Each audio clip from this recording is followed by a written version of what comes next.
ઘણા લોકો પ્રશ્ન કરતા હોય છે કે પેટ સાફ થતું જ નથી, પણ મુખ્યત્વે આ 3 ભૂલને કારણે પેટ સાફ થતું નથી અને લોકો તે જ ભૂલ વારંવાર કરી રાખે છે અને તેને અવગણી નાખે છે. તો તેને લીધે આગળ જતા પેટ સાફ ન થવાની સમસ્યા, ગેસની સમસ્યા, હરસ, મસા, ચીરા પડવાની પણ સંભાવના રહેલી છે. તેનું મુખ્યત્વે પહેલું કારણ છે પાણી ઓછું પીવાને લીધે. જ્યારે શરીરમાં પાણી ઓછું હોય તો ત્યારે આંતરડામાંથી પાણી શોષી લે છે. તેને લીધે આપણું મળ છે એકદમ કઠણ બની જાય છે અને બહાર નીકળવામાં મુશ્કેલી ઉત્પન્ન કરે છે.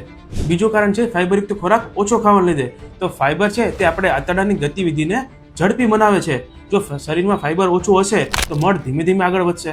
એવું લાગે કે હજી શરીરની અંદર પડ્યું જ છે અને બહાર નીકળતું જ નથી.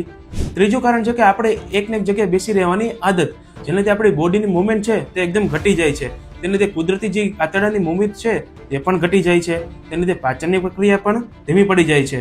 તો આના સોલ્યુશન માટે આપણે સૌથી પહેલા તો પાણી વધારે પીવું પડશે, ફાઇબરયુક્ત ખોરાક વધારે લેવા પડશે અને દરરોજ થોડીક આપણે જીવનમાં કસરતને આપણે એડ કરવી પડશે.